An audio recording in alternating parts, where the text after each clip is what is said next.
Des outils? Ouais, des couteaux. C'est quoi l'atelier de ce matin?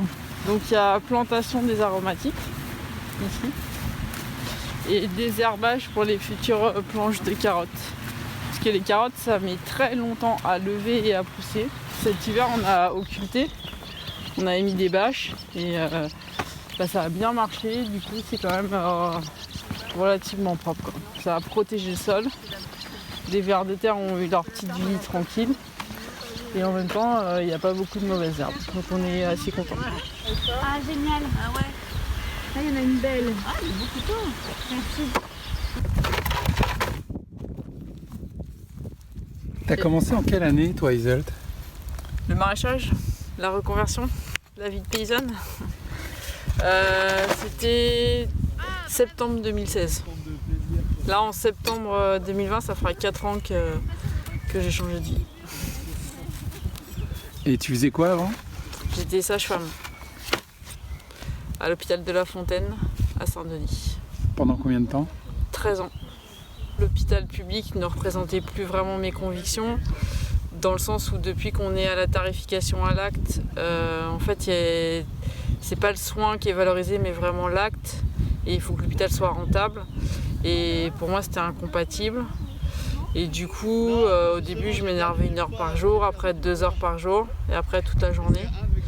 Et moi, j'avais vraiment fait ce métier pour être en équipe, pas pour être toute seule dans mon cabinet. Donc, comme l'hôpital me convenait plus, j'ai réfléchi à ce que je pouvais faire d'autre. Et nourrir des gens, ça me plaisait bien. Et du coup, je me suis tournée vers le maraîchage. Et t'avais dans ta famille, dans tes antécédents, une histoire agricole ou pas? Pas du tout. Personne. À part faire un peu le jardin, voilà, les haricots verts avec mes grands-parents l'été. Sinon, j'ai jamais dans ma famille de paysans ou d'agriculteurs.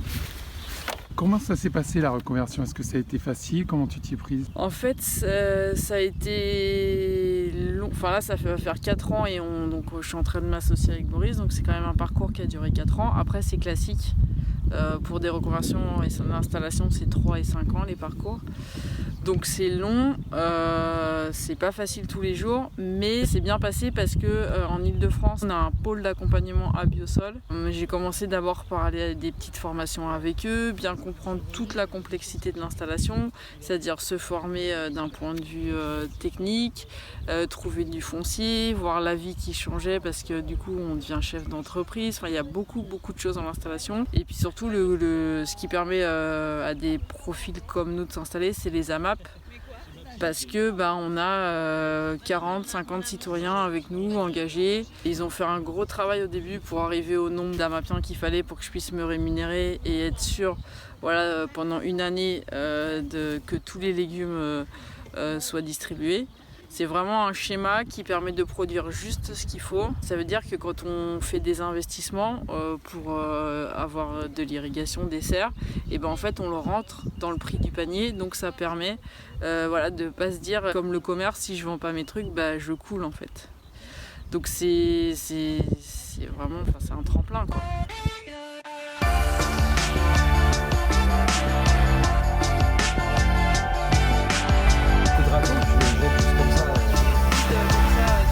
Je pose beaucoup de questions à Boris et Iseult pour pas forcément une reconversion de suite, mais en tout cas une progression vers ce genre d'activité, déjà au point de vue personnel et ensuite peut-être au niveau professionnel. Après, c'est très compliqué aujourd'hui quand on a 40 balais, qu'on a installé dans une profession, de devoir changer de métier en passant du côté paysan. Mais je pense que les paysans d'il y a 30 ans ou 40 ans, qu'on a connus quand on était petit, ont considérablement évolué. Et les AMAP aujourd'hui sont une garantie en fait pour pouvoir avoir de l'argent dès le départ et une garantie pour pouvoir vivre et progresser, quoi. Ce que j'aime bien dans le principe de l'AMAP, c'est la confiance en fait du consommateur qui paye en avance sur une production qui n'existe pas encore. C'est un deal entre le producteur qui dit si j'en ai plus, vous en aurez plus. Si j'en ai moins, vous serez solidaire, vous en aurez moins, mais on reste dans la même barque. On travaille ensemble, je fais de mon mieux pour vous amener les meilleurs produits et vous, en échange, vous faites de votre mieux pour me soutenir.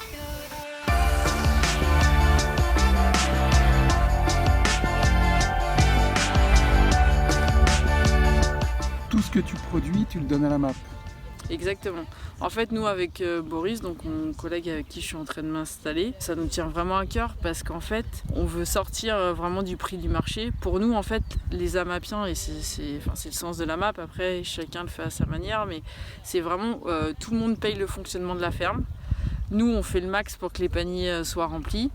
Et les AMAPiens jouent le jeu quand il y a moins de légumes. Et puis quand il y en a plus, on va pas prendre 10 kilos voilà, et aller se faire 15 balles, je sais pas trop. En fait, c'est pas du tout le sens. Le sens, c'est qu'on partage tous ensemble. On est tous gagnants parce que nous, déjà, on n'a pas passé du temps de commercialisation. On a juste la récolte. Eux, ils prennent l'engagement de m'acheter ma récolte toute la saison.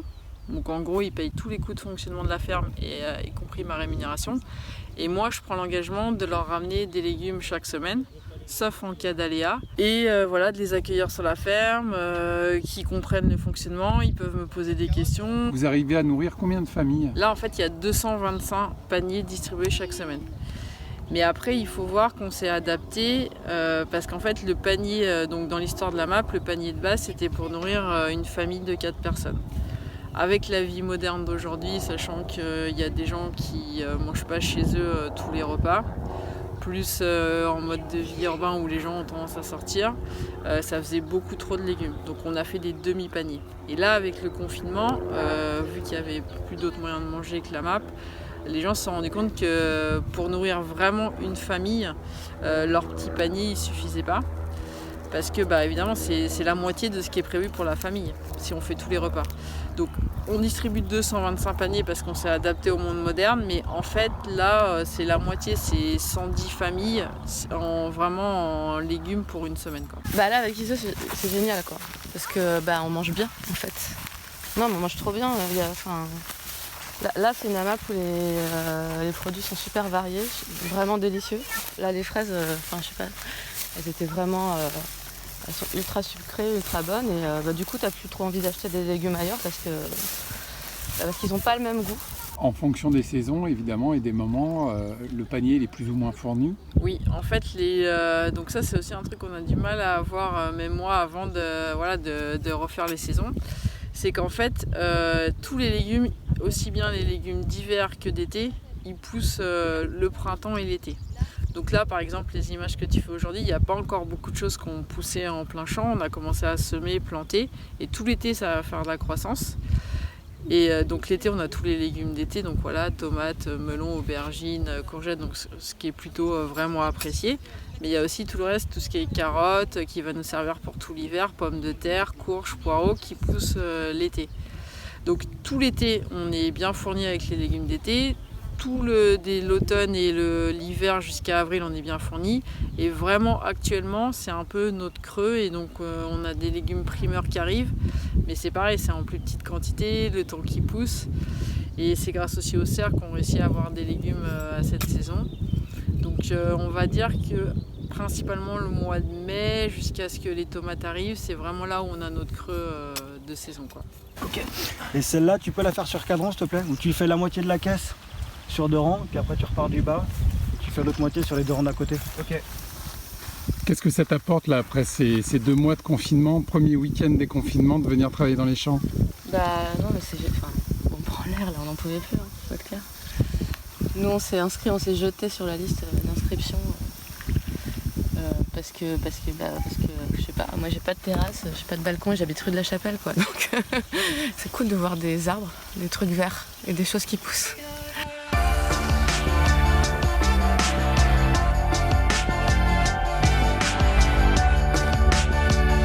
Et alors là, les AMAPiens, ils viennent faire quoi sur la ferme? En fait, ils nous aident quand on a des chantiers où il y a besoin de plus de main d'œuvre. Quand il faut ramasser toute la récolte de pommes de terre, c'est à peu près 6 tonnes pour la saison. Tous les deux, on le ferait pas parce on n'est que 2 et qu'on n'a pas la mécanisation, donc ça nous donne un réel coup de main. Et à la fois, c'est se rendre compte des problématiques de la production alimentaire pour mieux comprendre comment fonctionne le monde, quoi. Eux, ils nous aident dans le travail et nous, on essaye de leur montrer un peu ce qu'on fait, essayer de prendre conscience des problématiques. Parce que c'est vrai que la distribution, c'est un lieu d'échange, mais de venir au champ, des fois, il y a des gens, ils imaginent même pas en fait que la parcelle, elle est comme ça. 2 hectares, qu'est-ce que ça représente, combien on peut nourrir de gens sur tant de surface. Qu'est-ce que je découvre? Je découvre le travail au champ. Puis je trouve ça bien en fait de venir partager les tâches. Parce que ça change complètement le rapport aux choses. C'est-à-dire il n'y a pas un sbire quelque part qui nous fait notre tomate. On vient l'aider sur des trucs. Donc on participe en fait. Et c'est moins pénible si on participe tous. Voilà. Le monde d'après, c'est comme essayer de faire quelque chose, c'est se donner la possibilité de l'échec. Il faut arrêter d'essayer, il faut faire en fait. C'est maintenant, c'est là. Il faut changer maintenant. Là, c'est du persil. C'est du persil, en face, c'est la ciboulette. Il y avait aussi du céleri branche. Quand on vit en ville et qu'on va tous les jours au supermarché et qu'il est toujours plein, même si on est de bonne foi et qu'on regarde des documentaires, je pense qu'à un moment donné, on ne peut pas prendre conscience qu'il y a des défis dans l'alimentation et que la sécurité alimentaire, elle est pas du tout là. Et pour moi, c'est une problématique qui est commune, c'est pas quelques personnes qui doivent s'occuper de l'alimentation en fait. Et donc pour trouver les solutions du futur, parce que donc là, il y a plein de choses, il y a moins de pétrole, il y a la pollution, enfin c'est vraiment multifactoriel. L'agriculture, elle permet soit de consommer plus de pétrole, soit d'en consommer moins, soit de polluer plus, soit de polluer moins. Donc c'est des enjeux de société qui au final concernent tout le monde. Et du coup, quand les Amapiens ils viennent à la ferme, ils font vous êtes entourés de champs conventionnels. Oui, parce que l'Île-de-France, c'est des céréales conventionnelles. C'est de l'exportation, c'est pour nourrir des animaux, et à la fois Paris n'a aucune autonomie alimentaire, donc c'est aussi faire des citoyens qui pourraient se battre pour récupérer des terrains pour plutôt faire des légumes que des céréales qui vont aller en Égypte. Et donc tout ça en fait, je pense que c'est vraiment de venir, de parler, de réfléchir, ça fait son petit chemin, puis après chacun voit l'action qu'il peut faire, du lobbying dans une mairie, enfin plein de choses. Nous on n'est qu'un maillon de la chaîne en fait, c'est tous ensemble que les choses elles peuvent changer. C'est trop bon. Là on va en mettre dans les paniers là, le mois de... En fait c'est vraiment le panier un peu jardinière de légumes quoi. Tu vois, pommes de terre, carottes primeurs, pois gourmands. Trop bon. Elles sont belles en plus les fleurs, c'est super joli. Hein. C'est une nouvelle variété, on a eu le bonheur de trouver ces fleurs, donc on est content.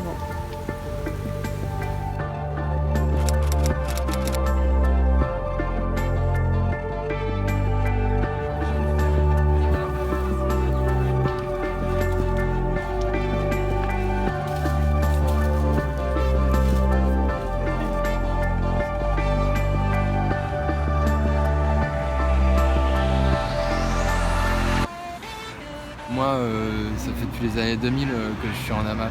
C'était en 2003, un truc comme ça. C'était l'AMAP des Jardins Enchantés. Et la distribution, c'était à la Ferme du Bonheur, entre la 86 et l'Université de Nanterre. C'était un lieu artistique, disons, où aussi il y avait une grande tablée le midi. C'était souvent des gens de la fac, plutôt intellectuels, culturels, qui venaient là. Et le soir, c'était entre le cirque et... il y avait pas mal de dressage, puisque c'était ouvert par Roger Després, un ancien de Bartabas. Et pour les légumes, c'était avec un copain des Yvelines. Et on venait jusque-là pour la distribution. C'est la plus ancienne AMAP d'Île-de-France. J'étais président pendant 6 ans de ce truc, alors que j'habitais même plus sur Paris, tu vois. Mais personne n'osait prendre le risque d'assumer ce genre de démarche. C'est genre, ah oui mais c'est du business, ah non c'est du soutien, ah oui mais c'est du soutien d'accord, mais c'est quand même avec des sous et tout, ah oui mais ça fait concurrent ça, et on savait pas si sous couvert d'assaut c'était aussi un moyen de favoriser certains types de producteurs pour on aurait pu avoir des problèmes. J'étais coursier à moto, après je faisais des études d'agro, puis après j'ai fait toutes sortes de métiers dans l'agriculture, et jusqu'à du maraîchage, jusqu'à un projet d'installation. Puis quand on n'a pas d'argent, quand on n'a pas forcément les diplômes, qu'on n'est pas rural d'origine, c'est très difficile. Donc là où j'étais, il n'y avait pas trop d'aide, c'était un peu trop dur.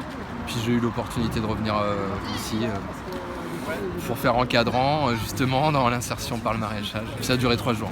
Donc après maintenant je refais coursier. Et donc moi j'étais à la fondation aussi là-bas d'une asso qui livrait tout. Ça allait des œufs à la farine, donc aussi les légumes, les céréales, la viande, ils livraient tout. Et l'objectif c'était de se nourrir grâce à des paysans qui soient le plus près possible, dans une démarche le plus écolo possible. Et ça existe encore, je crois. Il y a plus de 15 ans, dans les Cévennes, quand j'ai raconté mon expérience en AMAP à Paris, j'ai dit ah oui, il y a des gens qui sont prêts à payer à l'avance pour les denrées alimentaires et tout machin. Ils se sont tous mis à réfléchir et ça, si tu veux, dans les campagnes, je pense que c'est un modèle qui se multiplie très très bien. Et même ici à Paris où c'est très dur, il y en a de plus en plus. Et la fraîcheur des produits, le lien avec le paysan, la possibilité d'aller voir, d'être sûr, simplement quelque chose de cohérent en soutenant une agriculture locale et écologique pour une modification de nos campagnes périurbaines, pour avoir un nouveau devenir pour les jeunes, une perspective écologique, un lien, même pour nous consommateurs, un lien à la terre quelque part. On est un peu chez nous, c'est un peu notre jardinier de famille, Boris. Voilà, donc c'est aussi ce côté-là, retrouver les gens qui partagent les mêmes valeurs. Ce sera ce que les générations futures en feront, et c'est amené à se modifier peut-être, à se compléter avec d'autres, je te disais tout à l'heure, d'autres denrées alimentaires. Moi je suis personnellement en lien avec des paysans du Perche, vers Alençon. Et nous tous les mois aussi on a des produits grâce à eux. Donc on multiplie les liens pour pas être trop dépendant de Dark Vador, quoi. Pas obligé d'aller chez Leclerc pour manger, quoi. C'est aussi constructif de mettre de l'argent dans quelque chose qui fait changer les choses. Je suis pas sûre que ce soit un système qui puisse marcher pour toute l'agglomération parisienne. Il ne faut pas se raconter trop d'histoires. Mais tous ceux qui peuvent maintenir une agriculture pas seulement paysanne mais aussi de proximité, aider des maraîchers à maintenir des terres agricoles et à les sauver du bétonnage ou autre chose, pour moi c'est important. Il faut pouvoir aussi donner un peu de son temps. Et ça dépend de ta vie, ça dépend de tes horaires de travail. C'est pas évident pour tout le monde. Il y a une période de ma vie où sincèrement j'aurais pas pu. Je partais bosser à 7h30 du matin, je rentrais à 20h dans le meilleur des cas. J'avais un enfant à la maison, je serais pas venue relativement loin de chez moi, chercher mon panier et plusieurs fois par an participer à la distribution. J'aurais juste pas pu, quoi. Je rentrais trop tard. Il y a une autre solution, c'est des AMAP d'entreprise. C'est formidable, les AMAP d'entreprise. J'ai une amie qui avait lancé l'AMAP de Radio France il y a des décennies. Et là, c'est bien, parce qu'avant de rentrer du boulot, tu prends ton panier. Ça serait peut-être la solution aux gens qui, comme autrefois, sont dans l'impossibilité du fait de leur travail de participer comme ça. Donc à la base de Jablin l'autre jour. C'est pas très loin, c'est énorme. Pour revenir avec les enfants, c'était déjà pas mal. En vélo? Ouais. Ah ouais. Je pense que tout relocaliser maintenant, c'est compliqué. Parce que par exemple, donc si on prend l'exemple de l'Île-de-France, c'est une région qui produit beaucoup de céréales, des betteraves, quelques légumes. Mais on a une saisonnalité particulière, c'est-à-dire que là, on commence à voir les premières fraises maintenant, mais elles sont apparues il y a plus longtemps dans d'autres régions. Mais il y a un réel intérêt d'y aller pas à pas, c'est-à-dire que si au fur et à mesure tout le monde commence à se tourner vers ces circuits-là, on va pouvoir opérer un vrai changement. Tout faire d'un coup, ce serait sûrement compliqué parce que ça déstabiliserait beaucoup de systèmes qui existent déjà. Mais si au fur et à mesure, chaque personne commence à se tourner vers des choses différentes, c'est là que naît le changement et que sûrement d'autres choses qu'on ne connaît pas encore pourront se créer. Et peut-être avec beaucoup plus de choses fabriquées, produites, une agriculture plus locale. Le modèle des AMAP, je pense que c'est un super modèle pour repenser un monde nouveau. C'est-à-dire maintenant qu'il y a cette crise qui est en train de passer, après on peut réfléchir de nouveau à ce qu'on veut faire. On voit que pendant la crise, on s'est beaucoup tourné vers les productions françaises et maintenant, je pense que c'est à chacun de faire un choix aussi de se tourner vers une production peut-être encore plus locale que française, de rencontrer les paysans qui sont autour de chez eux et de s'approvisionner localement, d'être solidaire. On a pu voir, nous, que pendant tout le confinement, notre AMAP elle a bien fonctionné. Ça a été le cas pour beaucoup d'AMAP dans la région Île-de-France. Et c'est un vrai signe de résilience en fait, de ces modèles-là où on est solidaires les uns des autres. Et je pense que tout le monde a été hyper content d'avoir des légumes bio cueillis quelques jours avant de saison à pouvoir déguster chaque semaine. Et puis pour les paysans aussi, c'était un vrai gage de résilience parce qu'eux n'ont pas eu de problème en fait, de déboucher, contrairement à des filières qui peuvent être parfois plus longues et où il y a pu y avoir des engorgements et des problèmes. Donc je pense que pour le monde d'après, les AMAP, à mon avis, c'est vraiment un système à développer et moi j'encourage toutes les personnes qui ont réfléchi un peu pendant le confinement à aller vers les AMAP et à contacter, s'ils veulent créer une AMAP, puisque c'est d'abord des citoyens qui se regroupent, de contacter le réseau des AMAP d'Île-de-France qui pourra les aiguiller et leur expliquer comment on fait pour créer une AMAP. Il y a le réseau national des AMAP qui s'appelle le MIRAMAP qui pourra sûrement aussi aiguiller les gens. Et sinon, il suffit aussi de se regrouper entre citoyens, regarder un peu la charte du réseau des AMAP et puis voilà, créer son association, se mettre en lien avec un paysan ou une paysanne et puis ça y est, c'est parti, quoi.